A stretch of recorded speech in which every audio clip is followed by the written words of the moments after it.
Tony Kanaan has had problems out on the course. Yes, he has. He is sitting crossways in the course.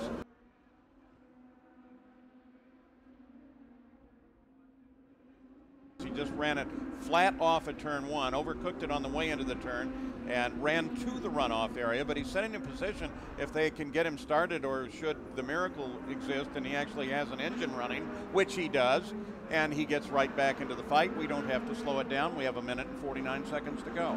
And Tony Kanaan was down in one of those runoff areas, so he did have the space just to spin the car around, get going again.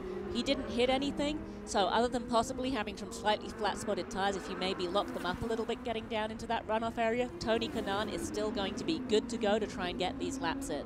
The front straightaway here is the runway, 63-foot wide runway, and it's just enormously open when you go into turn one. You've got plenty of room should you make a mistake, but then we talk about the start in lap one, and it seems like everybody's trying to go through exactly the same piece of real estate at the same time when we see that happen, and pretty much ends up in somebody having to take that runoff or at least spinning around. We'll see what happens when we go to green flag in the race itself. 1 minute to go right now. Marco Andretti has only moved up one position.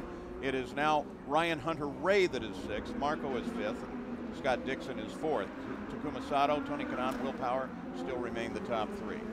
And I saw Marco Andretti with his hand out of the cockpit like he was waving at someone saying, "What are you doing?" But there doesn't appear to be anyone that close to him on the racetrack, so I've decided he was just taking a tariff off, but we'll have to keep an eye on that after the session if Marco feels that someone somehow maybe impeded him during this qualifying.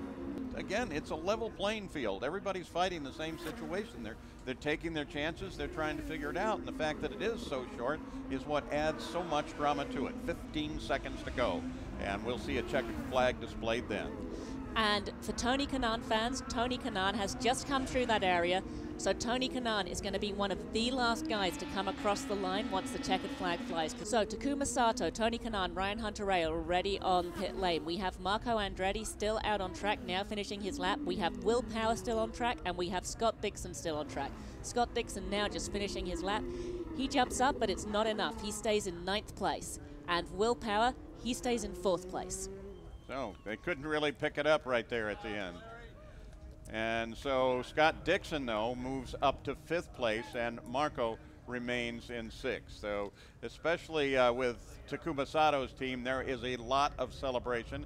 He now has the first pole of the year, and with it the payoff from Firestone, the P1 award, and more importantly, I think overall the prestige and the confidence of knowing that he mastered this circuit better than anyone else by, well, by at least 0.03 of a second.